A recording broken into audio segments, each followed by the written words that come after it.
When it comes to sound bars, Samsung has always been one of the best options out there. Well, hey guys, Juan here. Thanks for stopping by my channel and checking out this video. So today we're going to talk about the Samsung soundbar and what it's been like now that I've used this thing for a whole month.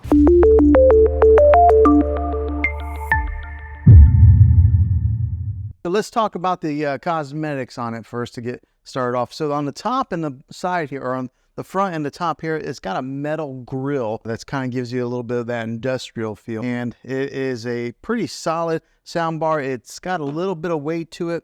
I did not mount it onto the wall. I just kind of put it right here.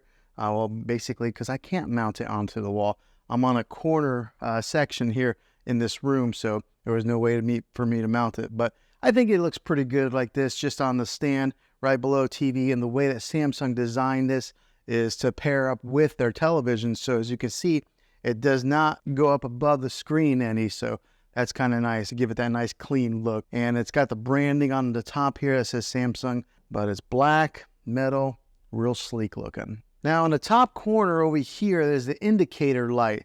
Is only on this side of the sound bar all the way to your right. And then also on this indicator light, it lets you know what input you are running. So since I am running an optical cable to it, it says direct in. If I was running Bluetooth, it would say BT.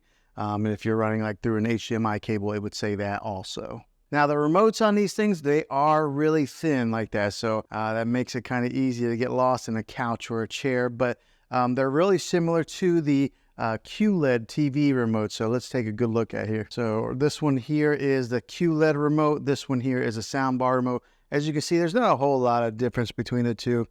They're both real thin. They're angled like that. But whenever you do hook in this soundbar, and if you are hooking it in to a Samsung TV, then you don't need the soundbar remote.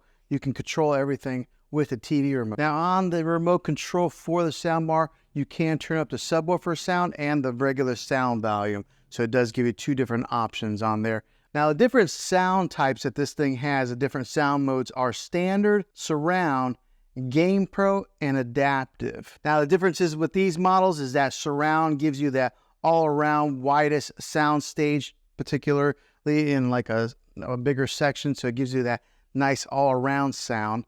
The Game Pro knows when you are gaming and it will adjust accordingly. So like maybe if you're playing some Call of Duty or something like that and there's loud guns, it will adjust the volume on the gun levels. So it's got that smart technology built inside of it that automatically detects that. And then last is the adaptive, and that will adjust on the fly based on the content that you're watching. So for example, if you're watching something that's real heavy in dialogue, it will adjust the voice accordingly to the show or the movie that you're watching, or maybe like the explosions. So it has that adaptive capability in there to control those different sound levels. Really cool technology. Now on the side of the soundbar over here, on this side here, it does have a volume control button, a plus, a minus. It's got a button on there to push it for Bluetooth pairing.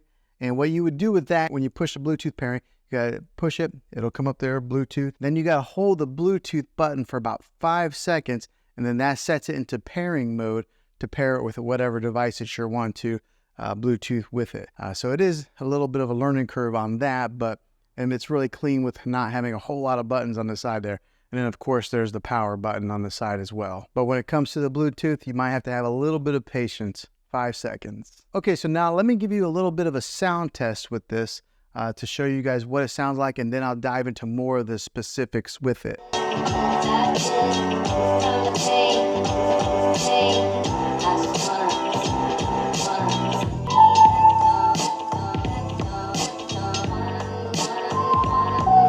Now what I'll do is I'll take the microphone and I'll stand back as far as where I would be sitting for movie watching, and to kind of give you guys what that sound would be like if you were sitting in that type of a distance watching a movie. So let's do that test now. Okay, so that gives you a little bit of an example of what this thing sounds like. It's a great sounding sound bar. So there are speakers on the top, and then there are speakers here in the front that are booming out, and then you got the sound bar that I have sitting on the floor there. You do get a dedicated center channel, which does a fantastic job of handling the vocals when it comes to any kind of movies or anything like that.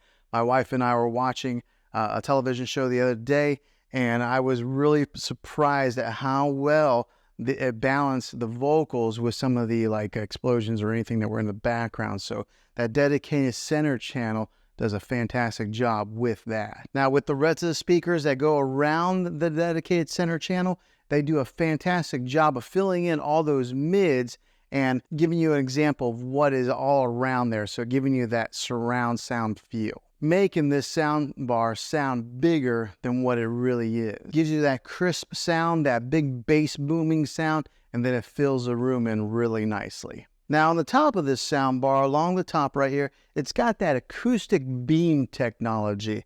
Now what that is say there's like for example, there's a car, you're watching Fast or Furious or something like that, and there's something on the screen that moves here and just kind of moves along with the screen. The beam technology will give you that sound that kind of goes right along with it, just like that, moving with the action that's on the screen. Some really cool technology.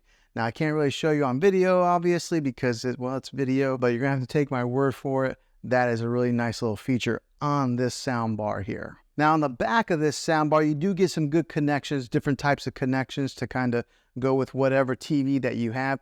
You get 2 HDMI imports. One of them is that ARC HDMI input. You get the regular 35 or 3.5 millimeter, the old-fashioned stereo jack. You get that, and then you get the optical audio cable, which that's what I'm using here. And then if you wanted to, you could even Bluetooth it with the TV. But if you have this, I recommend that you go wired in. You're going to get the best connectivity that way, and you're probably your best sound. So I have it with the optical cable, but it does have that HDMI hookup also. Whatever type of TV that you're running to with this, it'll work. Now, the other great thing about this is it's not specific to the QLED. All right, if you had another Samsung TV, you could do that also.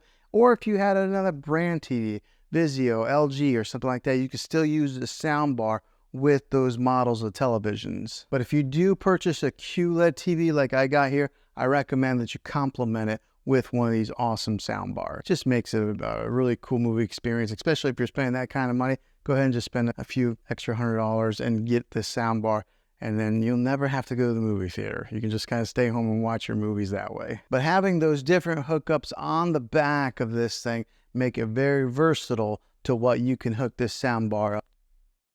Okay, so now what's it been like owning this soundbar for one whole month? It has been a great soundbar. I can tell the big difference between using the TV sound and this sound here. Just the other day, we were watching a TV program, and one of the issues that I do have is that sometimes the soundbar will disconnect. Now, it's probably every 6-7 days it'll disconnect from the TV, but all you have to do to fix that, to reconnect them, is you go right over, you hit the power button on a soundbar, and it automatically detects that the soundbar is on, and then it connects back together. So that's about the only issue I really had with this soundbar. Other than that, it has been fantastic. It has worked fine. But I could tell a huge difference whenever I was listening for a few minutes on the TV. And then as soon as I turned on the soundbar, the voices that were coming out from the middle range here, you could hear the dialogue from the movie really clearly compared to just listening to it from the TV.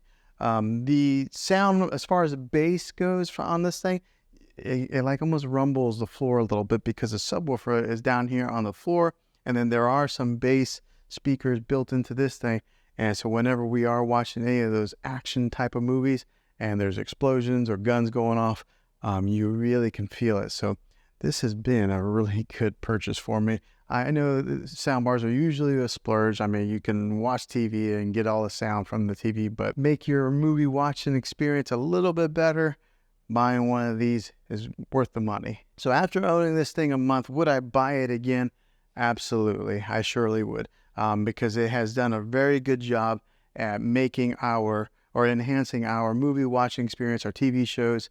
And I've even had some guests come over where they've been watching TV and they can tell a difference of the quality on the speakers and the sound that comes out of these things. So 1 month later, Samsung Cardin speaker here that has been doing a really good job. So I definitely recommend it. Well, hopefully this video was helpful to you. If it was, click a thumbs up on this. Go ahead and subscribe to my channel. I make tech videos all the time, and I would love to have you back in the next one. Take care.